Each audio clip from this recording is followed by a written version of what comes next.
James Harden. I don't think there's any question about it. When you consider the fact that he's looking to get a $200 million contract within the next year or so, that's one element. Him playing in Philly is one element because as Tim Legler fully knows, and he knows I fully know, this ain't Houston. This ain't Oklahoma City. You show up in Philadelphia and you don't respond to the challenge that is presented to you, it's going to be very, very difficult for James Harden.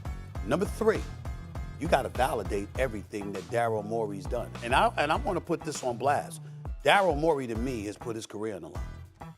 When you sit up there and you trade Simmons, Seth Curry, Drummond, 2 first-round picks, and rumors are already swirling. And by the way, I don't understand why, because I don't understand this love affair with Mike Dantoni. I just don't. He can coach, don't get me wrong. He's offensively brilliant. As Jamie Foxx joked, take the D out of D'Antoni. You understand what I'm saying?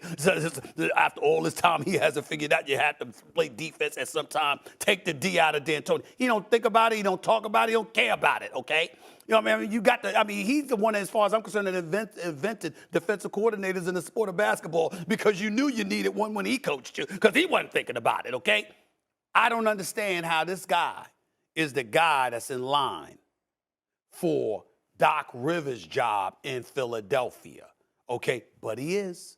And if James Harden doesn't get it done, okay, they're going to fire Doc Rivers, all right? They're going to bring in Mike Dantoni, all right?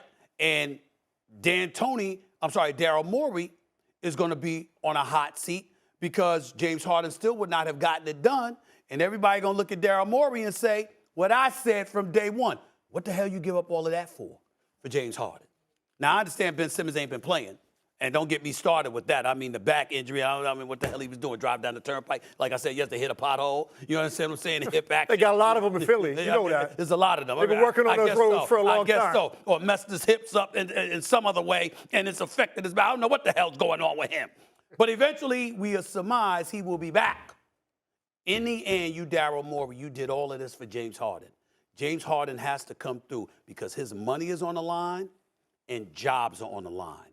And it's got James Harden's name written all over it. I'm going to play semantics with your question because I think the way you worded the question. Oh, boy, here we go. Who's got the most at stake? Yeah. I think your answer is who's got the most pressure on them. There is no question it's James Harden. There's not a close second. Okay. It's going to fall in his lap. Okay? Okay. Most at stake, though, I can go one of 2 ways. I can go with somebody you mentioned, Daryl Morey, who clearly has a lot of stake if this fails, especially if they lose in the first round. That's right. And I think Doc Rivers has a lot at stake, too, because if James Harden continues to play the way he's playing, you're going to have to figure out a way to help coach them through that series with Toronto. Because if he struggles, right now, the way I see it, they're going to lose that series if he continues to play the way he has last week. Right. But I got an even better answer. Most at stake, to me, clearly, is Chris Paul. He's running out of time. He's running out of time, Stephen A. And if he doesn't win it this year with a team that is clearly head and shoulders the best team in the NBA on both ends of the floor, they are a prohibitive favorite to win a title. If you don't win it this year, what happens next year? Denver gets their guys back. The Clippers get Kawhi back. Golden State is whole going into the year with a healthy Klay Thompson and guys like Kuminga getting better. You add a Wiseman. The West is just going to get tougher. This is the year for Chris Paul to add that championship title to his resume. Now, I don't have any doubt he'll play great. But if he ends up with the ball in a make-or-miss moment, in a defining moment in a series, in the finals, then he's going to get blamed for that. The pressure will shift to him. And that's why he has the most at stake going in, because this is his year more than any other, clearly, to end up with a title that we all think he deserves based on his career.